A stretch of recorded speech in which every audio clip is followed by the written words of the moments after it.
Hey world, Suria Sparks here, and welcome to Fly Podcast, episode 7.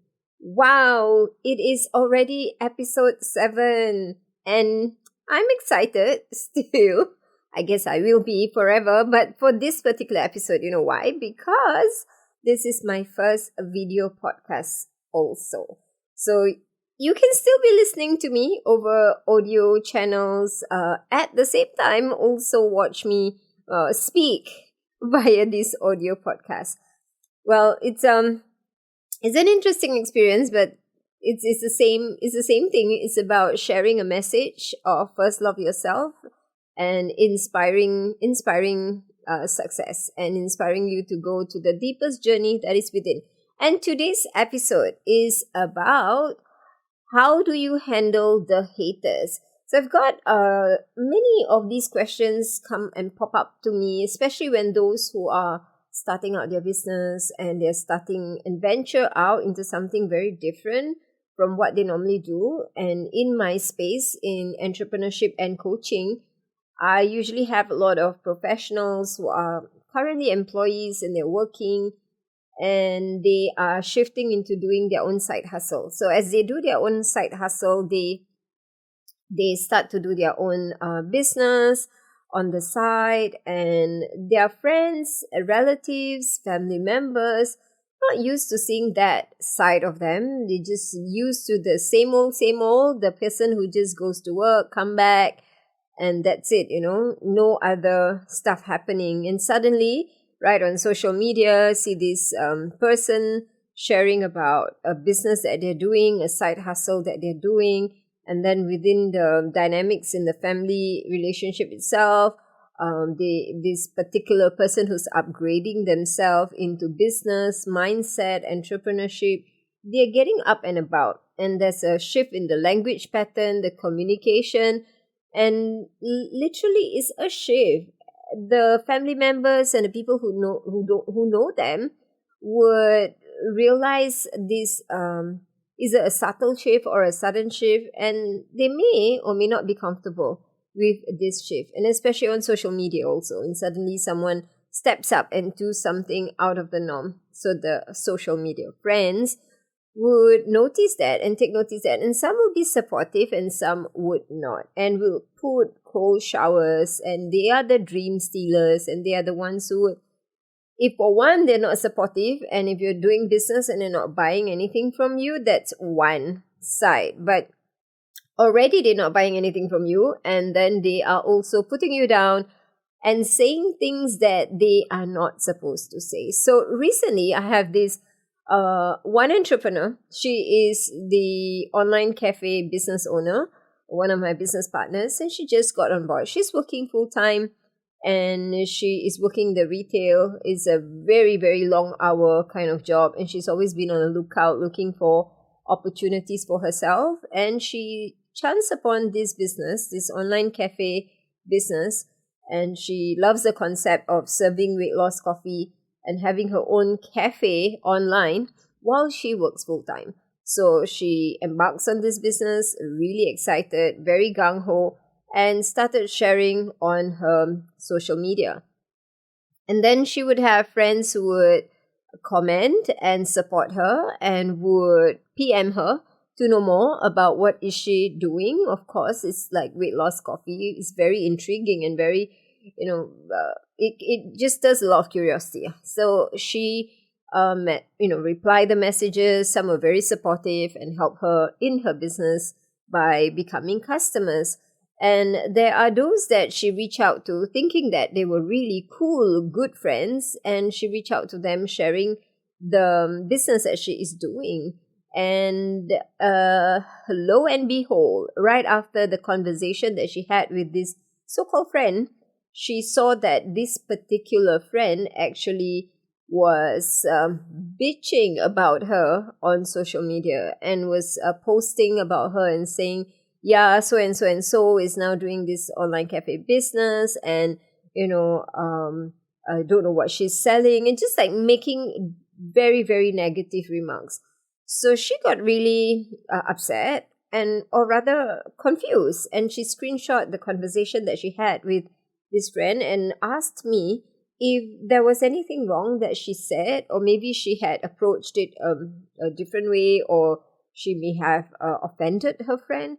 And as I look at the conversation, there is absolutely nothing wrong at all. She was not salesy, pushy. She was responding to her friend. And when the friend said, no, I don't think I'm interested, I still have some of the stuff that I'm taking right now, she said, cool, it's okay. Like, whenever you're ready, you can just reach out to me.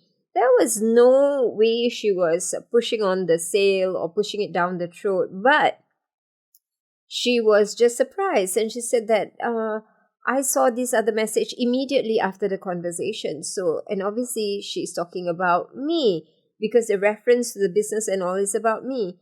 So yeah, and that pissed her off, and she then did a bit of ranting on social media as well. So yeah, if this has happened to you, and if you've done any business and you thought those who would support you literally turn their backs around you and start bitching about you behind your back, they talk about you either on social media right under your nose, or they will talk about you behind your back with the clicks that you have, and just put you down in many, many ways. And if that has happened to you, I would like to say this. First and foremost, congratulations. You know why congrats? Because this, welcome to the world of entrepreneurship. This is exactly how it is like. It comes in a package. Usually when you step up to do something bold, courageous, different, out of the norm, step out of your comfort zone, this is where you rock the boat and you ruffle the feathers, and then you will start to see the true colors all surfacing. And when you are stepping up into a bigger space, playing a bigger game, this is a package. It is a package. The haters come along together with this package. It is not that you are going to step up into this big space and everything still remains status quo. So I think the most important thing is to manage your expectation when you step up into doing something different. I'm always making reference to entrepreneurship because that's what I do, like coaching a lot of aspiring entrepreneurs and very, very newbie starting up entrepreneurs. So I believe this is the most important thing to tell every aspiring entrepreneur, or even seasoned entrepreneurs for that matter, that having haters in your life, whether it's business or non-business, it's so normal. And it is normal, and you are not alone, and it comes in a package. And expect that, because it is part of it. There is this law, it's called the law of polarity. It means when something is a law, you cannot defy the law. It's like law of gravity, you throw something up from the top, it just falls down. So that's the law of gravity. And the law of polarity states that there is these two sides of the same coin. And when there is darkness, there is light. When there's day, there is night. When there is black, there is white. There is always that contrasting experience that you will face. When there is the storm, there is a rainbow. So when there is a cocoon, there is a butterfly. And when there is the, a bamboo right under the ground, there is the bamboo shooting up 5 feet up. There's always this contrasting phenomenon in life, and that is so normal. And as life showed us, out of this contrast comes the learning point, come the sweetness of every moment that we experience when there is a contrasting moment, like when we have supporters and then we have haters. So in that, usually it is a learning. Is like, why? It's not why is this happening to me, it is what I can learn from this experience, and managing the expectation, knowing that, okay, this is going to happen, this is part of the deal. So it's not about trying to deny its existence, trying to not want it to happen or resist it, because the more you resist, the more it persists. So it's about allowing it, acknowledging it, and that's very important what I just said, allowing the haters to surface. Yes, I am saying that, allowing the haters to surface. As I'm talking to you right now, I'm staring at that book. And it's a book by Matt Kahn. Let me read that. Everything is here to help you. It's exactly that. So even the haters are here. If you look deeper and deeper and deeper, if you could do that, you would achieve a deepest form of breakthrough that is going to give you a complete peace of mind. And that truly, to me, is the most, the true abundance, the true rich, and the true richness and wealth is beyond the money that you are making as an entrepreneur, but it's also in the richness of your soul as you step up into these different spaces, and you still can have a peace of mind no matter what comes and surface. So you allow them to be who they are without wanting to change them. And then you come from these different perspectives. You come from a perspective and you look at from different lenses. So you're very adaptable like that. You're not just seeing them from one perspective. Oh, they're haters, they hate me, that means something wrong with me. You don't just look at it that way. You may feel it that way in the first instance when it happened, but when it hits you, you should look at it like a light, like entering a prism, and it's going to come into many different colors, right? And you see it like, oh, maybe they have a bad day. Oh, maybe they are hurt people hurt others. Oh, maybe, they have a self-esteem issue and a self-confidence issue, and they can never see other people supersede what they're doing, and that makes them feel small. And there is something about their baggage in their life that they cannot release, and therefore, whenever they see someone else has greater blessings than them, or what they perceive to be greater blessings than them, they would feel threatened as if they are losing something, because they are operating from a scarcity mode. They don't see the world like the way you see it in abundance. They see it like it's a zero-sum game. If you're going up, that means you're taking something away from them. That or maybe by growing, you are actually threatening their own sense of comfort zone, because they don't want to shift, they don't want to grow, and they know that they have to do that. And when you do that and they're not doing that, it makes them feel very uncomfortable. And in order for them to stay normal and stay where they are, they challenge you or they criticize you instead of them making a shift. Critics are, criticizing is really easy. You can just say anything you want, but being in the game, being on the field itself, that have your dust and your blood mud, there is a beautiful quote. I believe it's by Theodore Roosevelt. Don't have it with me right now, but it is a beautiful, beautiful quote. I'm going to see if I can get my tech to help me Google Theodore Roosevelt quote. A very beautiful quote about critics and managing critics. And if you love TED Talks, you may want to watch Brené Brown. Brené Brown has one of the most watched TED Talks, and it is about the power of vulnerability. That is to be vulnerable. To be vulnerable means to step up and know that as you step up, you're going to have like rotten tomatoes and eggs thrown at you. And then you get into the arena. You literally play and participate in the arena. You're no longer the spectator. You're right there in the zone, doing the do, and you are in the game. You are getting your feet and hands dirty. You're getting the dust on your face. You are in there where everyone else is around as spectators just watching you playing in the game, and they can boo and they can cheer. But all right, I have here with me the quote that was made popular by Brené Brown in her TEDx talk, and it is by Theodore Roosevelt, and it goes this way: it is not the critic who counts, not the man who points out how the strong man stumbles, or where the doer of deeds could have done them better. The credit belongs to the man who is actually in the arena, whose face is marred by dust and sweat and blood, who strives valiantly, who errs and comes short again and again, because there is not effort without error and shortcomings, but who does actually strive to do the deed, who knows the great enthusiasm, the great devotion, who spends himself in a worthy cause, who at best knows in the end the triumph of high achievement, and who at worst, if he fails, at least he fails while daring greatly, so that his place shall never be with those cold and timid souls who know neither victory nor defeat. Ah, that is just like, oh my God, that's food for the soul, man. That's like really nourishment for the soul. So if you really digest that words by Theodore Roosevelt about managing critics. So he is just in those words alone is like you are in the game.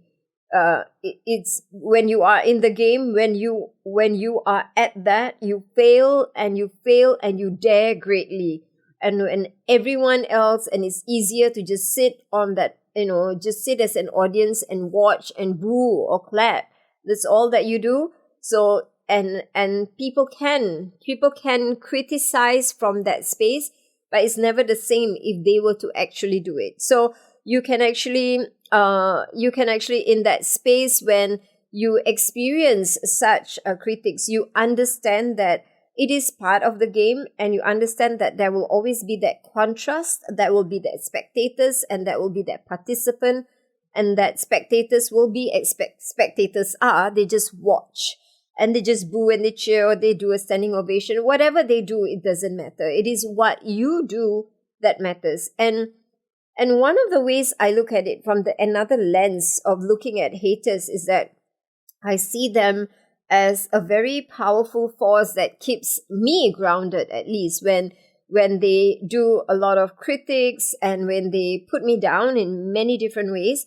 It will give me a chance to do self-reflection. It's not that all criticisms are bad, and we can lace it however we want. We can say constructive criticism and narcissism and people like really just being negative. We can accept them and allow them, and then look at it square on and see if there is any validity in what is being said, because there is a lot of things that we can learn. And that's something that Bill Gates said. Bill Gates said that always listen to the customers, and the customers who's complaining gives a lot of suggestions on where could be the room for improvement. So we wanna look at that from that angle also. Sometimes when people have to say, it's not necessarily because they are hurt or they are feeling down, or they just want to get back at us, or perhaps the stuff that they say is valid. So I make it a practice to look at it squarely. And sometimes what they say hurts because they may not be able to understand the full context of things. And sometimes people are just people. What they are, they're not just highly efficient or highly gifted with their EQ, their emotional quotient, the way they communicate. Some people just don't have diplomacy, and they just say it as it is, and it can hurt you. It can hurt you right to the core. It's like just sticking a dagger right there. But there may be some, grain of salt to what they say. It can be something that you can look at, and it could be something that you can improve. So there were many, many times in my own business, in my own business, where there were noises. There were noises from the ground, and that I need to pause and listen and to see if it's valid. Because if it's just one person just sticking a sore thumb out, that would be one. But if there is a few and a group of them who would be saying the same things, and perhaps we need to pay attention to what is going on. Just give you an instance. When I was doing my business in the past, I was doing a lot of live events. I was doing a lot of live trainings. I was very on the ball. I do a lot of trainings, and I offer my training very generously, a lot of times for free, just to support the aspiring entrepreneurs that I was coaching and guiding, so that I want to give them the best. I want to really help them. I want to extend all my years of experience, my ups and downs, and to show them the way and to guide them to do it, to maximize their product. Maximize their profits. So I'll do a lot of trainings, and I'll be like quite crazy at times, and I'll be doing trainings from Monday to Sunday, literally. And every single day would be a training day for me. And I'm happy with doing that, because I can go on and on and on like an Energizer bunny. And I don't expect people to be there. I just open the classes, and if you want to come in, you come. If you're not, it's okay. Like, I'm here for you. I just want people to know that I'm here for them, and that they can just reach out and learn and come and soak in anything that they want at any time. And then the noises starts to appear that I have too much trainings and that they were very disgruntled that they have to attend these trainings. And it takes a lot of family time away for them and their family. So there was one, then there's two, and then there's more, and then there's more, and then there's more, and becomes like a cult, sort of like an anti-Suria cult. Like it's almost like we hate Suria because she takes us away from our family. So it got me like I just got me there, and I was reflecting and I was asking myself, is it true that I took away their family time? Like I have never imposed that they turn up for my trainings. I have never said that you have to attend the trainings. I don't even ask them to pay for the trainings. That was perplexing because I don't even ask money from these people. I just say that I'm going to do it as a bonus. I do a lot of bonus trainings, and I thought I was operating from a very generous, open, spirited heart. But they got it all wrong, right? And the way they look at it was I was imposing these trainings onto them when it wasn't even that like that.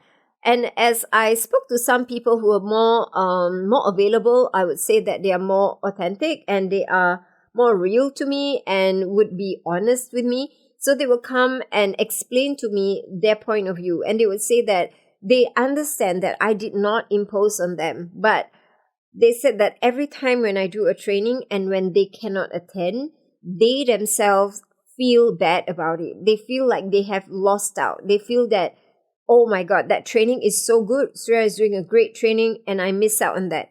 And a lot of the trainings I do due to my copywriting is so enticing that they just want to attend. So when they could not attend, they beat themselves up. And as if beating themselves up makes them feel bad and guilty that they could not attend. So they needed to shove this energy somewhere. So the one that got is me. So I got hit. So instead of looking at themselves and managing their emotions for losing out on that training, as they say, they turn it around and turn it into a sour grape kind of deal where I can't take it, so it's bad. What they were saying is literally, I cannot attend, I feel bad, and then it turns into a sour grape where now I become bad because they cannot attend. So it got to a point where I started thinking, now, if I were to take 100% responsibility for this situation where like certain people just cannot at that point of time in their life evolve to a point where they can look at things and be able to release things, and if they cannot attend something, they would like take it like, okay, that's fine, and then do self-talk, release negative energy. They're not in that space yet, so they don't know what they don't know. So I feel that I would need to take the 100% responsibility and see what I can do about this. I know I'm generous. I know that I can give all the trainings for free and I can do it every day. But these people, when they cannot attend, they feel guilty, right? So what can I do to allow them to not feel bad about not attending trainings and yet be able to learn without the guilt, So it's like that fear of losing, the psychology of losing. That's what makes people just turn, like become a Darth Vader, right? So I had to look at the way I was training and the platform that I was using. So moving on, like now, right? For instance, right now, I choose to use online platforms that will make my trainings available. Even to those who could not attend, they will still be able to consume the material, consume the content, even when they are from home, or when they're cooking at home, or when they're cleaning out the house at home, or whatever that they're doing. They can still plug in and listen, and therefore they don't feel that they have lost out, on anything. That shift in me taking that 100% responsibility and looking at those so-called noise like haters, followers turn haters because of sour grape issues.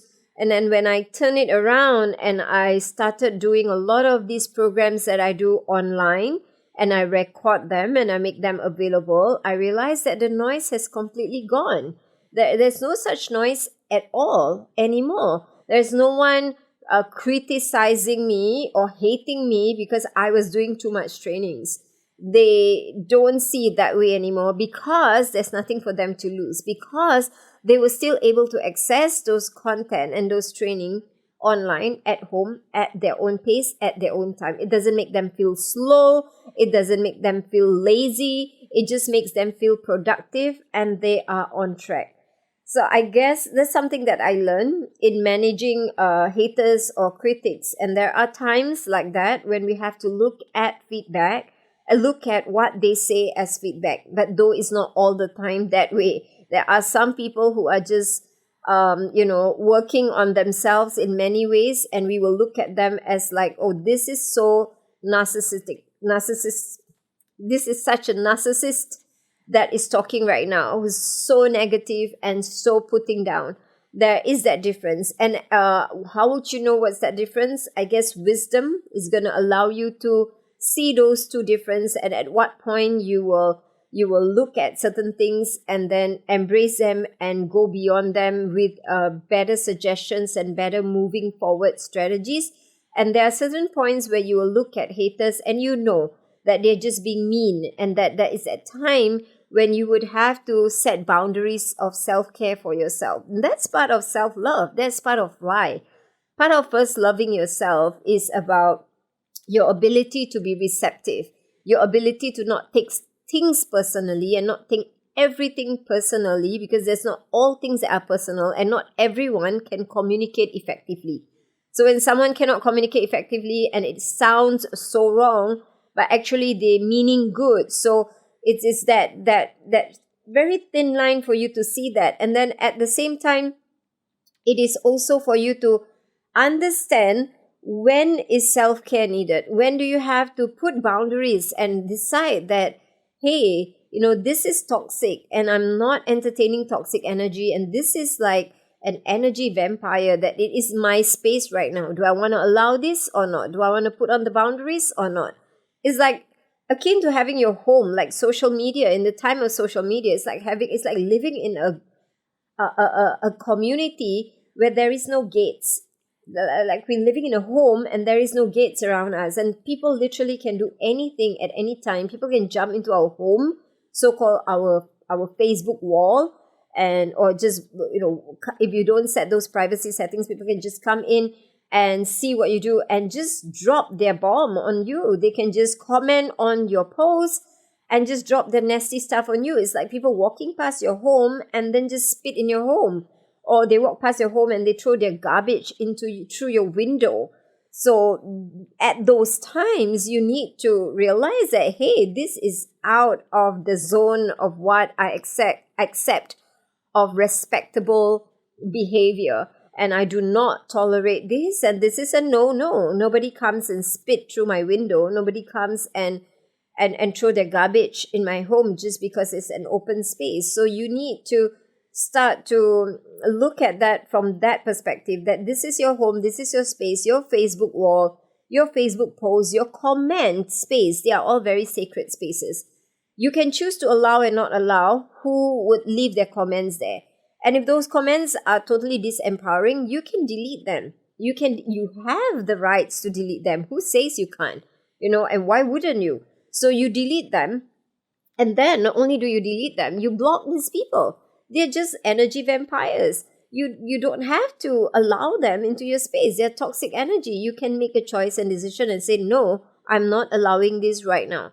And setting a very strong boundary of self-care is one of the best fly movement that you can do for yourself. The first love yourself is a very powerful way to step up into life and to show people how to respect you, to show people how to treat you. And sometimes people don't know that, so you get them out of your space. And in the space of Facebook, for example, or social media, is as easy as just doing the block button. So just block them out and get them out. I have a whole list of people that I've blocked, I guess about in the hundreds.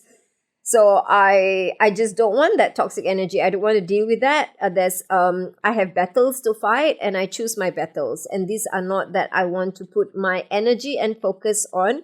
So I just put them out of the way.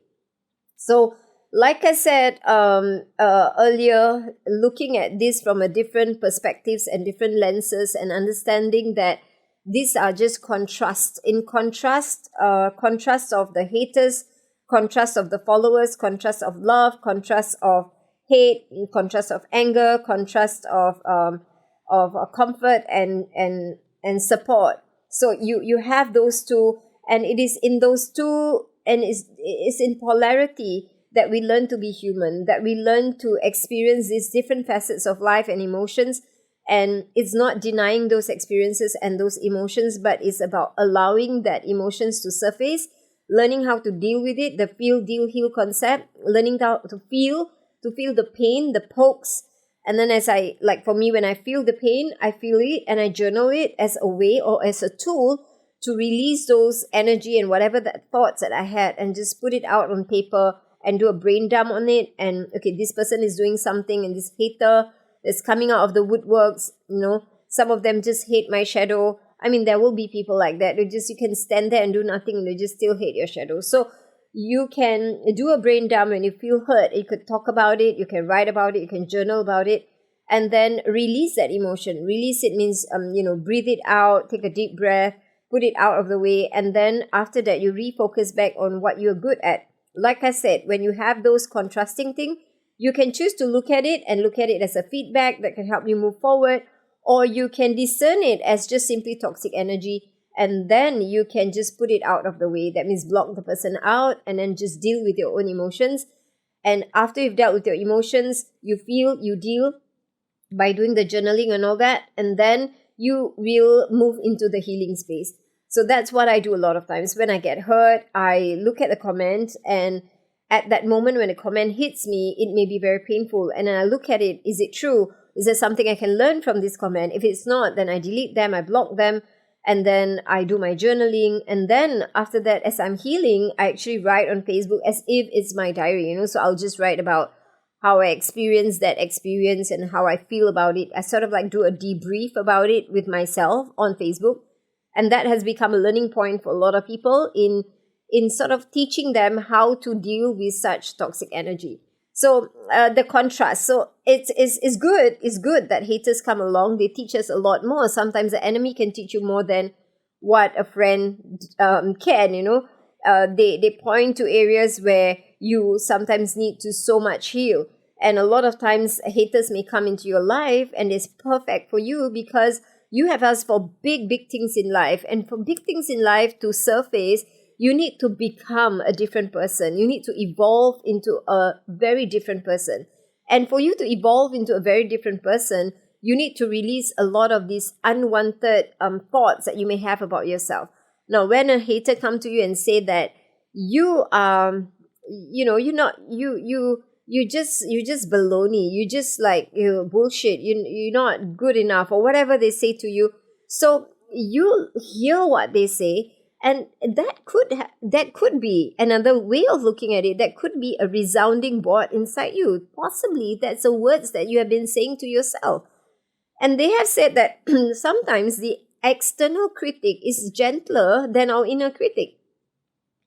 Our inner critic sometimes is the worst. They say the worst things more than the external critics will ever say to us. So literally what they're saying could have been a deep root within that we actually say to ourselves. So they are just simply bringing it out, echoing it out to us, and just bringing it out. And when it comes, it hurts, because truly there is a nerve, there is a rotten root somewhere inside us that's still holding on to that belief. Because if it's not true, we wouldn't do that. My mentor, Jack Canfield, said this about the green hair theory. Said that if your hair is not green, and somebody say, your hair is green, your hair is green, your hair is green, and you know it's not green, you so know it's black, you know it's not green, definitely not green, maybe white, but not green. And that person insists that your hair is green. So what do you want to do in that space? You know it's not true. So if it's not true, you wouldn't take it personally, would you, right? But you will be frustrated, annoyed, like, hey, what are you talking about? This is not even it, this is not even the truth. Why are you putting words in my mouth? Why are you twisting the stories around and dishing it out in a very, very, very, very negative way on your social media posts? Why do you do that? you're just twisting the facts around and it's not true. So and then you are just upset, not because of the fact that your hair is not green, but you're upset about the fact that this person is actually manipulative and turning things around, and that you don't like. So those are things that you may feel like, ouch, like, wow, whoa, what's wrong with this person, and then right, that at that moment is actually a very teachable moment for you to learn again, to go through the process, to release, let go. And like my friend says, Syra, she's gonna be on our show very, very soon, and she said that we all are learning into, and taking our course into metaphysics and all. And she said that recently she's been learning a lot about this unconscious mind, and she said that the best that you can do is to bless them, to bless all the people, whether they are the haters, the enemies, whatever, you bless them. Like I'm into that. I'm into that zone of, that I agree. Like you feel, deal, heal, and then you bless them. And then of course, you set boundaries. Sometimes people don't understand this concept of blessing. We can be blessing them, but maybe they will still dump their shit on us. So we need to still, practice self-care and self-boundaries, and at the same time do this, sending out this love and light to them, and that they may heal from whatever that they are going through. So I just give you an example, another story about what happened recently. Not recently, maybe not, I wouldn't think so. It's about a year plus, like that. So yeah. So what happened was, I have my story, and my story is like, my mom is a cleaner. So she is a cleaner, and that is the truth. Like, my mom has never gone to school, so she works and she cleans toilets, and she's a cleaner, and that's how she raised me up. So, and I have been attracting a lot of single mothers in my entrepreneurship program, my iSuccess Academy, and all my different programs. And there has been many similar stories of these single moms actually becoming cleaners themselves. So, for example, one of them is she cleans for homes every weekend. Another one does cleaning jobs also, as one of the jobs. Like, they work 3 jobs and then they do cleaning. So apparently they have and share the same story because they went through the same struggle. And guess what? Someone on Facebook is like, is just feel that, oh, Suria is telling this story about her mother being a cleaner, and then in her group, these single moms are also copying the same story, and they're like telling about them becoming cleaners. And then A is saying she's a cleaner, B is saying she's a cleaner. Hey, what's up with this Suria gang? Why is everyone becoming a cleaner? Hey, stop it. And this is what they say, okay? So this is what these haters say. Stop it, okay? You don't have to gain sympathy by telling lies about your story. Oh, when I read that, I'm like, wow, what rights does this person got to say stuff like that? Like, what rights does she has? Like, these people and these women that I know personally, I know their lives. That is the truth. That is what they live as the truth. My own mother, you're telling me like I don't know my mother? I don't know like my mother is a cleaner? Like, why on earth would I tell a different story? Like, that's my mother. My mother is a cleaner. These women, they are cleaners also. We're not telling this story to gain sympathy, but that's how they see it. So it's the same scenario, you see. Your hair is green, your hair is green, your hair is green. Hey, my hair is not green. Like, stop it. That's annoying. Yeah, so I went into that space. I was so damn pissed, and I was like, what? I went into that space where I acknowledged my feelings, I acknowledged my hurt, my pain, what's wrong with these people? Why are they like that? And this lady, she posted on her Facebook, and then a string of comments started appearing. Yeah, right, they are just trying to gain sympathy. Maybe they never even cleaned toilets before. Like, la la la la, oh my. And then the butter, spice, and pepper starts jamming into that conversation. And it's just a whole bunch of lies and toxic, super, super toxic energy right there. As I look at that, I'm like, wow. Okay, this is a perfect space to practice this haters theory that I'm talking about. So what did I do? I experienced agonizing pain inside me. Obviously, something is like I'm triggered. There is parts of me that's triggered. And then I had to look within. I have to do reflections. I have to do I choose to do my journaling, and then I released a ton load of garbage there out of my system. And then after that, I choose to heal. I choose to okay, release them, let them be, block all these different people out of my Facebook. I don't need them in my space at all. And then after that, I share on Facebook my thoughts about what had happened.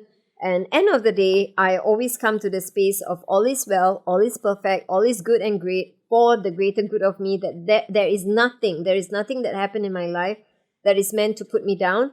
That every incident and lesson is meant to bring me to a higher space, higher evolution, to bring me to the person that I need to be to get to where I want to be, right? So yeah, so that is the story about haters. I really, with 20 years of experience, I can tell you so many different versions of managing haters. But I guess this will be what I will call a basic 101, haters management.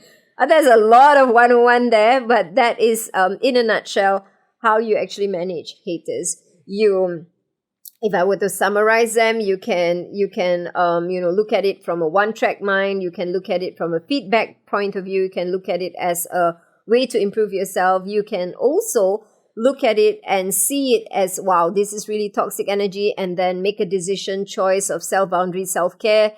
And at the same time, end of the day is for you to release everything there is and to look at it from a very, very good perspective, that all that has happened is really perfect and good for you, that all is well, and all is well, and you bless them all. I'm sorry, please forgive me, thank you, I love you. That's one of the the words that I would say to myself to kind of like soothe the balm. That's like the balm, the word balm to my soul. So with that, as you practice all of this, you're going to start to learn to be relying more onto your inner self and start to love yourself more, start to maneuver through these thorns in life and look at it from a more positive perspective. And as you do that, you start to begin to love yourself more and more and more and more through all these different tools that I've shared with you. And we shall continue to fly onwards with or without haters. Say hi. Hi, haters. Welcome on board. Okay, let's do this together.